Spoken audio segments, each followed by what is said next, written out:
मैं कोविड काल में भी आग्रह करता था कि हम स्थानीय चीजें खरीदें, वोकल फॉर लोकल के मंत्र को लेकर चले। हम मेड इन इंडिया चीजें खरीदकर भी विदेशी मुद्रा बचा सकते हैं और हमारे देश में स्थानीय उत्पादन की कोई कमी नहीं है। चाहे जूते हो, पर्स हो, बैग हो, हमें स्वदेशी पर बल देना चाहिए। और मैं ये नहीं कह रहा कि जो आपके पास विदेशी चीजें खरीदी हुई है, विदेशी ब्रांड की है, उनको जाकर के फेंक दो, ऐसा मैं नहीं कह रहा। आपल्या मराठीमध्ये एक जुनी म्हण आहे. म्हण अशी आहे की मोरीला बोळा लावायचा आणि दरवाजा मोकळा ठेवायचा. सध्या नरेंद्र मोदींचं काम तसंच सुरू आहे. आत्मनिर्भर भारत, वोकल फॉर लोकल, स्वदेशीचा नारा हे शब्द आपण गेल्या काही वर्षात हजार वेळा तरी ऐकलेच असतील. देशाचे प्रधानमंत्री नरेंद्र मोदी जेव्हा जेव्हा भाषण देतात तेव्हा तेव्हा ते देशातील लोकांना स्वदेशी वस्तू वापरण्याचे आवाहन करतात. परदेशी वस्तू वापरू नका, देशात बनलेल्या वस्तू वापरा, जेणेकरून देशाचा पैसा हा देशातच राहील आणि रुपया मजबूत होईल. हा त्यांचा आवडता संवाद. यावेळी तर त्यांनी लोकांना आवाहन केलं की विमानाने परदेशात फिरण्याऐवजी देशांतर्गत पर्यटनाला चालना द्या. परंतु नेत्यांच्या कथनी आणि करणीमध्ये किती मोठा फरक असू शकतो याचे एक धक्कादायक उदाहरण नुकतेच समोर आले आहे. एका बाजूला जनतेला परदेशवारी न करण्याचा सल्ला दिला जातो आणि दुसऱ्याच दिवशी प्रधानमंत्री स्वतः परदेश दौऱ्यावर निघतात. बरं, तिथे जाऊन ते काय करतात तर दुसऱ्या देशाच्या महिला प्रधानमंत्र्यांना चॉकलेट देतात आणि त्याचे व्हिडिओ समाज माध्यमांवर व्हायरल करतात. एका बाजूला लोकांना सोने न खरेदी करण्याचा सल्ला दिला जातो, म्हणजेच परकीय चलन बाहेर जाऊन न देण्याचा सल्ला दिला जातो आणि दुसऱ्या बाजूला देशाच्या तिजोरीला सर्वात मोठे भगदाड पाडणारे करार केले जातात. कालच भारताने अमेरिकेसोबत एक असा करार केला आहे ज्याने संपूर्ण आर्थिक जगतात खळबळ उडवून दिली आहे. हा करार म्हणजे भारताचा फायदा करणारा नाही तर भारताला अमेरिकेचा कायमस्वरूपी ग्राहक बनवणारा करार आहे. पुढील 5 वर्षात भारत अमेरिकेकडून तब्बल 500 अब्ज डॉलर्सच्या वस्तू विकत घेणार आहे. हे तुम्ही बरोबर ऐकलं. 500 अब्ज डॉलर्स म्हणजेच भारतीय रुपयात याची किंमत होते 40 ते 42 लाख कोटी रुपये. आज आपण हेच समजून घेणार आहोत की या भयंकर डीलमुळे भारताचे कसे नुकसान होणार आहे, रुपया कसा रसातळाला जाणार आहे आणि सामान्य भारतीयांच्या खिशावर याचा काय दरोडा पडणार आहे. नमस्कार, मी संकेत आणि आपण पाहत आहात मुंबई आउटलुक. जेव्हा 2014 मध्ये नरेंद्र मोदी केंद्राच्या सत्तेत आले तेव्हा मेक इन इंडिया ही त्यांची सर्वात मोठी घोषणा होती. भारताला जगाचा मॅन्युफॅक्चरिंग हब बनवू, जगाने भारतात यावे आणि वस्तू बनवाव्यात असे त्यांनी सांगितले. परंतु अमेरिकेसोबत झालेल्या या ताज्या 500 अब्ज डॉलर्सच्या डीलने मेक इन इंडियाच्या संकल्पनेचा अक्षरशः कचरा केला आहे. एक सुज्ञ आणि देशाचा विचार करणारे नेतृत्व काय करेल ते अमेरिकेसारख्या बलाढ्य देशासोबत करार करताना एक अशी अट घालेल की तुम्ही आमच्या मेक इन इंडिया अंतर्गत तयार झालेल्या वस्तू विकत घ्या. आमच्या देशातील तरुणांनी बनवलेले तंत्रज्ञान, आमच्या शेतकऱ्यांनी पिकवलेले अन्नधान्य आणि आमच्या कंपन्यांनी बनवलेल्या वस्तू तुम्ही अमेरिकेत आयात करा. जर असा करार झाला असता तर काय झालं असतं तर भारतातील उद्योगांना मोठी बाजारपेठ मिळाली असती. देशातील लाखो बेरोजगार तरुणांना रोजगार मिळाला असता. अमेरिकेकडून डॉलर्स भारतात आले असते आणि भारत श्रीमंत झाला असता. पण प्रत्यक्षात काय झालं? प्रत्यक्षात याच्या अगदी उलट झालं. नरेंद्र मोदी सरकारने अमेरिकेसमोर अक्षरशः शरणागती पत्करली. 500 अब्ज डॉलरच्या वस्तू खरेदी करण्याचा करार केला. म्हणजे आपण अमेरिकेला रोजगार देणार, आपण अमेरिकेच्या कंपन्यांना श्रीमंत करणार आणि आपण आपले कष्टाचे डॉलर्स अमेरिकेच्या झोळीत टाकणार. या करारात कच्चे तेल, तंत्रज्ञान आणि शेती उत्पादनांचा समावेश आहे. हा मेक इन इंडियाचा नव्हे तर बाय फ्रॉम इंडिया हा अजेंडा आहे. आता आपण हे समजून घेऊया की या 500 अब्ज डॉलरच्या करारामध्ये नेमक्या कोणकोणत्या गोष्टी आहेत आणि अर्थतज्ञ यावर एवढे चिंतित का आहेत. भारत आधीच रशिया आणि आखाती देशांकडून मोठ्या प्रमाणावर कच्चे तेल आयात करत होता.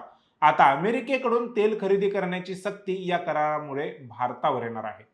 अमेरिकेचे तेल आखाती देशांच्या तुलनेत वाहतुकीच्या खर्चासह भारताला महाग पडेल. महागडे तेल आयात केल्यामुळे देशातील पेट्रोल आणि डिझेलचे दर जे आधीच गगनाला भिडलेत ते आणखीन वाढतील, ज्याचा थेट फटका वाहतूक क्षेत्राला बसून आधीच वाढलेली महागाई देशात आणखीन वाढेल. हा भारताच्या पाठीत खंजीर खुपसण्याचा सर्वात मोठा निर्णय ठरू शकतो. भारत हा एक स्वतः कृषी प्रधान देश आहे. आपल्या देशातील शेतकरी आधीच हमीभाव न मिळणे आणि कर्जाच्या ओझ्याखाली दबलेला आहे. अशा परिस्थितीत जर अमेरिकेची शेती उत्पादने, धान्य आणि प्रक्रिया केलेले अन्नपदार्थ भारतीय बाजारपेठेत स्वस्त दरात आले तर भारतीय शेतकऱ्यांच्या मालाला कोण विचारेल?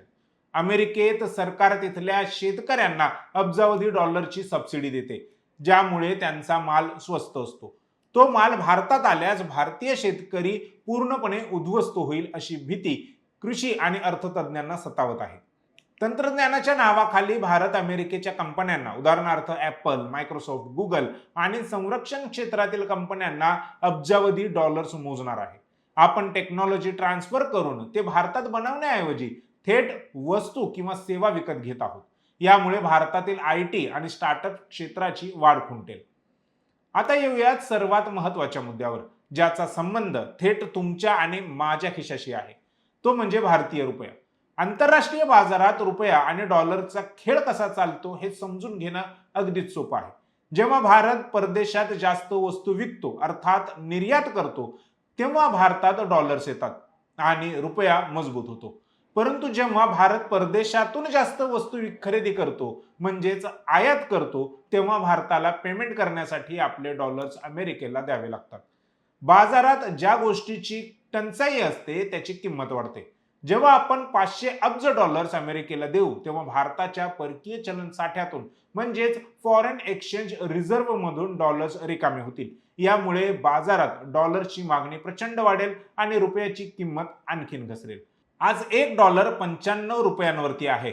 तर या अवाढव्य करारामुळे पुढील 5 वर्षात रुपया हा प्रति डॉलर 105 ते 110 रुपयांच्या पार जाऊ शकतो. रुपया जितका कमकुवत होईल तितक्याच भारताला बाहेरून मागवाव्या लागणाऱ्या प्रत्येक वस्तू महाग होतील.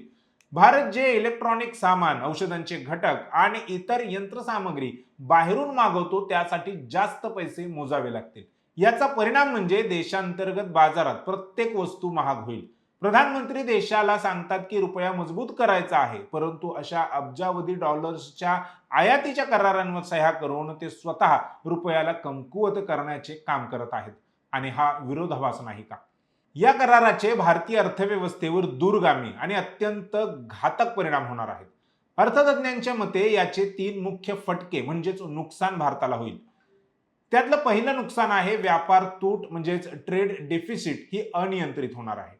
भारत आणि अमेरिका यांच्यातील व्यापारात आजवर भारताचा फायदा असायचा, कारण आपण अमेरिकेला जास्त सेवा आणि वस्तू विकायचो. परंतु 5 वर्षात 500 अब्ज डॉलर्स अर्थात वर्षाला 100 अब्ज डॉलर्स अतिरिक्त खरेदी केल्यामुळे भारताची व्यापारी तूट कमालीची वाढणार आहे. कोणत्याही देशाची व्यापारी तूट म्हणजे मर्यादेबाहेर जाते तेव्हा तो देश आर्थिक संकटाच्या खाईत लोटला जातो. दुसरं नुकसान आहे देशांतर्गत उत्पादनांचा आणि रोजगाराचा संकोच. 500 अब्ज डॉलर्स म्हणजे भारतीय रुपयात अंदाजे 40 ते 42 लाख कोटी रुपये होतात. एवढा प्रचंड पैसा जर पुढील 5 वर्षात भारतातील स्थानिक उद्योग, लघु उद्योग आणि पायाभूत सुविधांवर खर्च केला तर भारतात कोट्यवधी नवीन रोजगार निर्माण होतील. परंतु हा पैसा आता अमेरिकन कंपन्यांच्या आणि अमेरिकन कामगारांच्या खिशात जाणार आहे. भारताचा तरुण पदव्या घेऊन बेरोजगार फिरत राहील आणि भारताचा पैसा अमेरिकेचे भले करेल. तिसरं नुकसान आहे परकीय कर्ज आणि आर्थिक सार्वभौमत्वाला धोका उद्भवण्याचा. जेव्हा देशाचा परकीय चलनाचा साठा आयातीपोटी रिकामा होतो तेव्हा आंतरराष्ट्रीय बाजारात देशाची पत घसरते. रुपये वाचवण्यासाठी आणि आयातीची बिल भरण्यासाठी भारताला आंतरराष्ट्रीय संस्थांकडून किंवा जागतिक बँकेकडून कर्ज घ्यावे लागू शकते. यामुळे देशावरील परकीय कर्जाचा बोजा आणखीन वाढेल आणि भारताला आपल्या आर्थिक धोरणांबाबत अमेरिकेच्या इशाऱ्यावर नाचावे लागेल. या संपूर्ण प्रकरणात सर्वात जास्त चीड आणणारी गोष्ट कोणती असेल तर ती म्हणजे सरकारचा दांभिकपणा. लोकांनी परदेशी चॉकलेट खाऊ नये, परदेशी खेळणी खरेदी करू नये, अगदी दिवाळीचे दिवेही चायनीज नकोत तर मातीचे वापरावेत. म्हणून सरकारचे मंत्री देशभक्तीचे धडे देत देशातील मध्यमवर्गीयाने थोडे सोने खरेदी केले तर त्याला अर्थव्यवस्थेसाठी घातक ठरवले जाते. परंतु जेव्हा स्वतः सरकार देशाच्या पैशांची अशी उधळपट्टी करते तेव्हा त्याला ऐतिहासिक करार म्हणून मिरवले जाते. प्रधानमंत्र्यांनी अमेरिकेकडे आग्रह धरायला हवा होता की जर तुम्हाला भारताची बाजारपेठ हवी असेल तर आधी अमेरिकेने भारतातील वस्तू खरेदी केल्या पाहिजेत. चीनने हेच केले. चीनने जगाला आपला माल विकून श्रीमंती मिळवली. परंतु भारत मात्र जगाचा केवळ एक कंझ्युमर बनून राहिला आहे. आपण जगाकडून कचऱ्यापासून विमानापर्यंत सगळं विकत घेतोय, परंतु स्वतः मात्र काहीही विकू शकत नाही आहोत. हीच का ती विश्वगुरू बनण्याची लक्षणं? अर्थकारण हा केवळ आकड्यांचा खेळ नसतो, तर तो देशाच्या भविष्याचं आणि स्वातंत्र्याचं प्रतीक असतो. ईस्ट इंडिया कंपनी जेव्हा भारतात आली तेव्हा ती व्यापार करायलाच आली होती. आज आधुनिक जगात कोणतीही कंपनी किंवा एक देश सैन्य वापरून इतर कोणत्याही देशावर ताबा मिळवत नाही, तर ते आर्थिक गुलामगिरीच्या विळख्यात त्या देशांना अडकवतात. अमेरिकेशी झालेली ही $500 डील वरवर पाहता जितकी मोठी आणि फायद्याची वाटते तितकीच ती आतून भारतीय अर्थव्यवस्थेला पोखरून काढणारी आहे. यामुळे रुपया कमजोर होईल, महागाई वाढेल, देशातील शेतकऱ्यांचे नुकसान होईल आणि मेक इन इंडियाचा नारा हा केवळ कागदावरच राहील. नेत्यांच्या भाषणांवर टाळ्या वाजवणं सोपं असतं, परंतु जेव्हा त्या भाषणांच्या मागे देशाच्या हिताचा बळी दिला जातो तेव्हा प्रश्न विचारणं हे प्रत्येक नागरिकाचं कर्तव्य ठरतं. प्रधानमंत्र्यांनी देशाला जे सांगितलं त्याच्या अगदी उलट कृती का केली? रुपया मजबूत करण्याऐवजी तो आणखीन कमकुवत करणारा हा आत्मघातकी करार का केला? याचे उत्तर सरकारने दिलेच पाहिजे. शिवाय या करारामुळे खरोखरच भारताचे भले होणार आहे की हा करार केवळ अमेरिकेला खुश करण्याचा आणि भारतीय अर्थव्यवस्थेचे कंबरडे मोडणारा निर्णय आहे? यावर तुमच्या प्रतिक्रिया आम्हाला खाली कमेंट बॉक्समध्ये कळवा.